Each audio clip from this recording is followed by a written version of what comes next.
मेरा नाम है रोहित चैनल। हम कैपेडोकिया के पास डेरेनकुयू टर्की में हैं। हमारे पैरों के नीचे दुनिया की सबसे बड़ी अंडरग्राउंड सिटी है, जिसका जिक्र हिस्ट्री में भी किया गया है। आइए इसे एक्सप्लोर करें।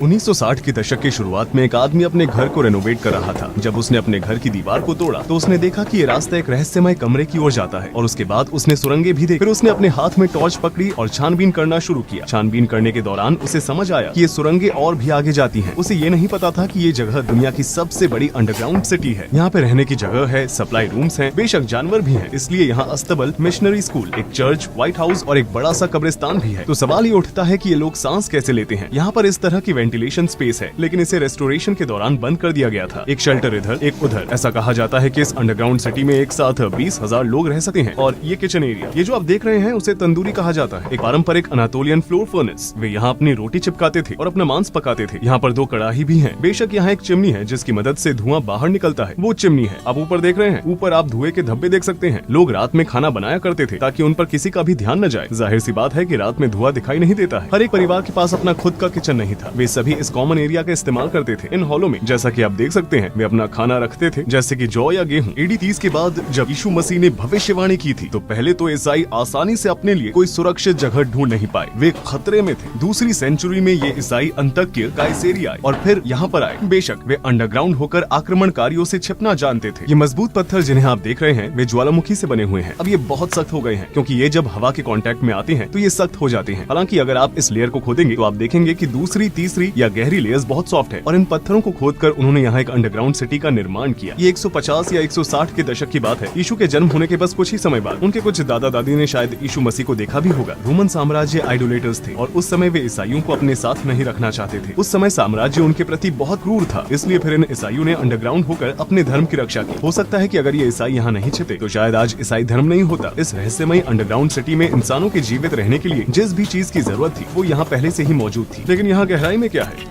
ये बहुत बड़ा है।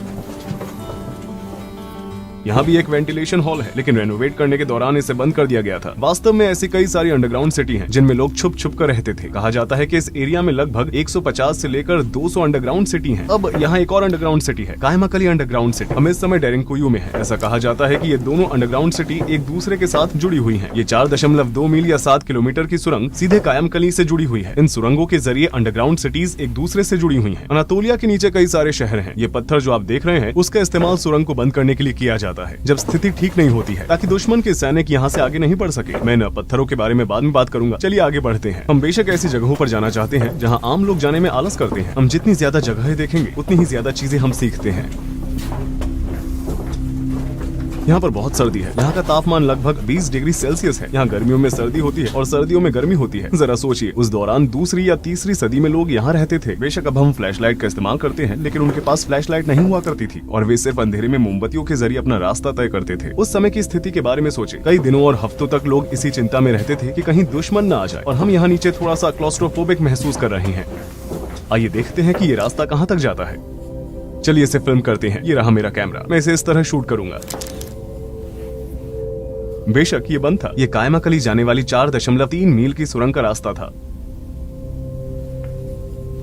चलिए मैं आपको दिखाता हूँ कि यहाँ पर हवा इतनी साफ क्यों है। 180 फीट या 55 मीटर की हवादार चिमनी जो बाहर से जुड़ी हुई है, उसके नीचे पानी का कुआं हुआ करता था। क्योंकि ये ऑक्सीजन लेने का साधन था, इसलिए लगभग इसके चारों ओर सारे कमरे बनाए गए थे। यहाँ पर रह रहे लोग इस जगह पर पानी पीने और ताजी हवा लेने आते थे। दुश्मन किसी एक वेंटिलेशन पॉइंट को बंद न कर दे, इसलिए 10 से भी ज्यादा वेंटिलेशन वाली चिमनियां बनाई गई थी। अंडरग्राउंड सिटी की गहराई लगभग 280 फीट या 85 मीटर है। मॉडर्न बिल्डिंग्स में एक सामान्य रहने की जगह 2.5 मीटर होती है और रहने की जगहों के बीच की दीवारों की थिकनेस 1.5 मीटर होती है। अगर आप हर एक मंजिल की कुल ऊंचाई को 5 मीटर मानेंगे तो आप इस जगह को 17 मंजिल के बिल्डिंग के रूप में सोच सकते हैं, जिसे अंडरग्राउंड बनाया गया था। क्योंकि यहाँ की मंजिलों के बीच पत्थरों की थिकनेस बहुत ज्यादा है, इसलिए 85 मीटर में सिर्फ 8 मंजिल ही है। यहाँ जानबूझकर सुरंगों को पतला बनाया गया है ताकि दुश्मन यहाँ से गुजर न सके। मेरा मतलब है कि कोई भी सैनिक हथियार लेकर इसे आसानी से पार नहीं कर सकता है।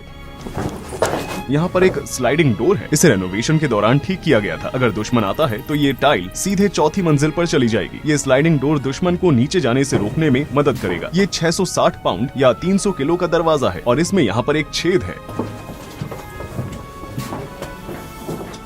अब सुरंग की ऊंचाई लगभग 8 फीट या 2.5 मीटर है, लेकिन आप देखेंगे कि ये और भी छोटी होती जाएगी। हम चौथे फ्लोर पर जा रहे हैं, यहाँ पहुँच गए। बात करने के लिए यहाँ पर एक छेद है। फ्लोर्स के बीच 10 इंच या 25 सेंटीमीटर डायमीटर वाले कम्युनिकेशन होल्स होते हैं। मेरे ख्याल से ये दूसरे फ्लोर तक जाता है। अगर आप कुछ कहते हैं तो ऊपर वाले फ्लोर्स पर रहने वाले लोग आपको सुन पाएंगे।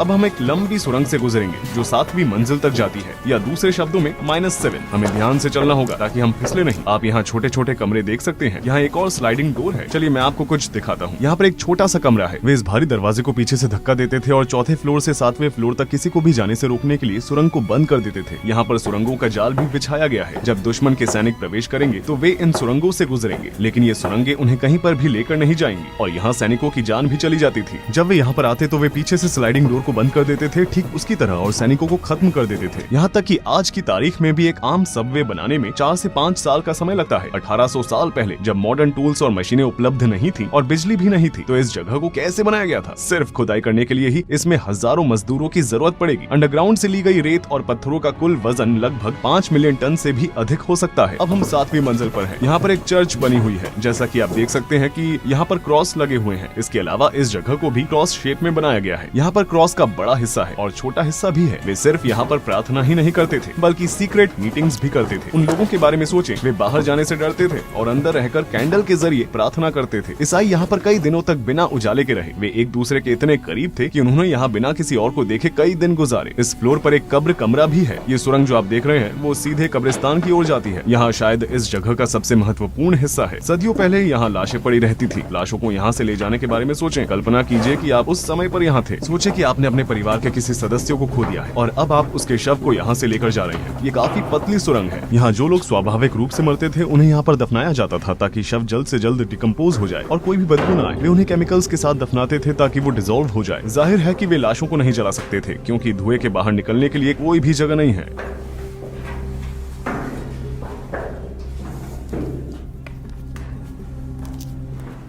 लगता है कि ये रास्ता कहीं जाता है, लेकिन ये कहीं नहीं जाता। ये बंद है। शायद यहाँ पर वो केमिकल्स और टूल्स रखे जाते थे जिसकी मदद से शवों को डिकम्पोज किया जाता था। यहाँ पर एक पानी का कुआं है, लेकिन ये ऐसा कुआं है जो ऊपर से जुड़ा हुआ नहीं है। अगर दुश्मन के सैनिकों को पानी का कुआं मिल जाए तो वे क्या करेंगे? आपने ऊपर बड़ी वेंटिलेशन चिमनी देखी होगी। वे वहाँ से जहर फेंक सकते हैं और सारा पानी बर्बाद कर सकते हैं क्योंकि ये सरफेस कनेक्शन के बिना वाला एक पानी का कुआं था, इसलिए इसमें से पानी पीना सुरक्षित था। अब हम आखिरी सुरंग में हैं जो 8वीं मंजिल तक जाती है। बेशक ये जगह का आखिरी हिस्सा है जो हमारे लिए खुला है। इसमें ऊपर एक वेंटिलेशन चिमनी थी 180 फीट 55 मीटर लंबी। जैसा कि मैंने बताया था, इसकी गहराई इतनी है। आप यहाँ पर कचरा भी देख सकते हैं। अब चलिए उन कमरों में चलते हैं जहाँ लोग रहते थे। आप देख सकते हैं कि यहाँ पर कितने सारे कमरे हैं। मेरा बैग सुरंग के ऊपरी हिस्से से टच हो रहा है। मैं इसे यहीं छोड़ दूंगा। हमें यहाँ पर थोड़ी सावधानी बरतनी चाहिए। इस वीडियो में मैं जो आपको जानकारी दे रहा हूँ वो जेनोफोन की एनाबेसिस किताब पर आधारित है। आइए आगे बढ़ते हैं और देखते हैं कि लोग कहाँ रहते थे। जो टूरिस्ट यहाँ पर आते हैं वो आमतौर पर इस जगह पर नहीं आते क्योंकि यहाँ पर चढ़ना थोड़ा मुश्किल है और फर्श फिसलन भरा है। यहाँ पर छोटे छोटे कमरे हैं। यहाँ पर एक परिवार रहा करता था। जरा उनके बारे में सोचें। वे यहाँ पर रहकर बाहर मौजूद दुश्मन से डरते थे। यहाँ पर भी एक परिवार रहता था।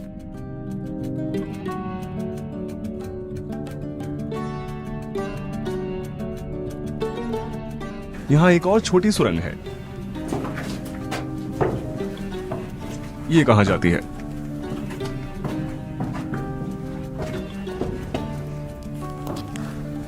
यहाँ से गुजरते समय मेरी पीठ पर थोड़ी सी चोट लग गई। चलिए एकदम आखिरी तक जाते हैं।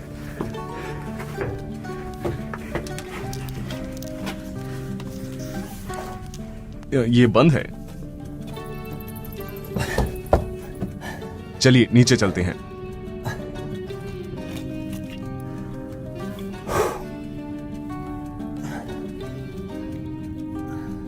सबसे गहरी अंडरग्राउंड सिटी होने की वजह से यहाँ पर पूरी दुनिया की नजर रहती है। दुनिया भर के आर्कियोलॉजिस्ट यहाँ रिसर्च करने आते हैं। यहाँ पर एक बड़ा दरवाजा है। ये छेद जो आप देख रहे हैं ये इसलिए है ताकि जान सके कि दरवाजे के पीछे कौन है, या फिर इसका इस्तेमाल तीर चलाने या भाला फेंकने के लिए किया जाता था। हम इस वक्त खलिहान यानी बान में हैं। यहाँ जानवर हुआ करते थे। ये छोटे छोटे छेद हैं जहाँ जानवरों को बांधा जाता था। वे यहाँ अपने जानवरों को बांधा करते थे। ये वो जगह है जहाँ जानवर पानी पीते थे या खाना खाते थे और यहाँ पर गर्द भी है। जानवरों को पहली मंजिल पर शायद इसलिए रखा जाता था क्योंकि उन्हें निचली मंजिलों तक ले जाना मुश्किल था। आपने सुरंगें देखी हैं? जानवरों का उनमें से गुजरना नामुमकिन था। उनकी बदबू का टॉप फ्लोर से जाना आसान होगा। ये वो जगह है जहाँ लोग शराब बनाया करते थे। वे अंगूरों को यहाँ पर रखते थे। जैसा कि आप देख सकते हैं, यहाँ पर ड्रेनिंग होल्स हैं। इसी ड्रेनिंग होल से गुजरकर अंगूर इस जगह पर इकट्ठा होते थे। यहाँ पर शराब की बड़ी बड़ी बोतलों को रखा जाता था। वहाँ भी होल्स हैं। यहाँ पर लोग अंगूरों को स्मैश करते थे। अंगूर के रस को इकट्ठा करने के लिए ये एक और जगह है। इस तरह शराब बनाई जाती थी। अब हम मिशनरी स्कूल की ओर जा रहे हैं। वो हमारा आखिरी स्टॉप होगा, बल्कि वो इस स्ट्रक्चर के सबसे महत्वपूर्ण भागों में से एक है। मिशनरी स्कूल में आपका स्वागत है। ये नहाने की जगह है। ईसाइयों का मानना है कि बच्चे पापी पैदा होते हैं, इसलिए वे उन्हें बैप्टिस्ट पूल में नहलाकर उन्हें साफ करते थे और उसके बाद ही बच्चे असलियत में ईसाई बनते थे। जिन लोगों को ईसाई धर्म में बदला जाता था उन्हें भी यहाँ नहलाया जाता था। ये बहुत ही दिलचस्प जगह है। आप इन आर्चीज के साथ साथ छत की दीवार पर बना हुआ स्ट्रक्चर देख सकते हैं। वे मिलकर एक दीवार बनाते हैं। उस समय में इस तरह का आर्किटेक्चर बनाना बहुत बड़ी बात थी। विद्यार्थी यहाँ बैठा करते थे। शायद ये एक टेबल थी जिसका इस्तेमाल वे पढ़ते समय करते थे। ये वो वाली सीढ़ियाँ चढ़कर पढ़ाते थे। यहाँ वे लेक्चर्स दिया करते थे। इस मिशनरी स्कूल में पढ़े लिखे लोग बाहरी दुनिया में ईसाई धर्म फैलाने की कोशिश कर रहे थे। यहाँ स्टडी रूम्स भी हैं। छात्र शायद यहाँ पर अपनी क्लासेस किया करते थे। अब जिन स्थानों को देख रहे हैं वहाँ पर जाने के लिए स्पेशल परमिट लेना पड़ता है। केवल 10% ही जा सकते हैं। कुछ अन्य भागों में रिसर्च जारी है और प्रवेश की अनुमति नहीं है। कायसेरी, नीदा और नवे शहर के ट्रायंगल में कम से कम 2 फ्लोर्स वाली 200 से भी ज्यादा अंडरग्राउंड सिटीज हैं। इनमें से कुछ सिटीज मीलों तक चलने वाली सुरंगों से आपस में जुड़ी हुई हैं। आपको ये बात भूलनी नहीं चाहिए कि इन शहरों का इस्तेमाल केवल सुरक्षा के लिए किया जाता था। लोग इन शहरों में वर्षों तक नहीं रहे हैं। वे अपने धर्म की रक्षा के लिए सिर्फ कुछ समय के लिए इनमें रहे हैं। इतिहास और संस्कृति को सर्वोत्तम रूप से देखने के लिए ये बहुत ज्यादा जरूरी है कि हम ऐसे स्थानों को हमेशा बनाए रखें। वीडियो देखने के लिए धन्यवाद। रूही चैनल यहाँ पर था।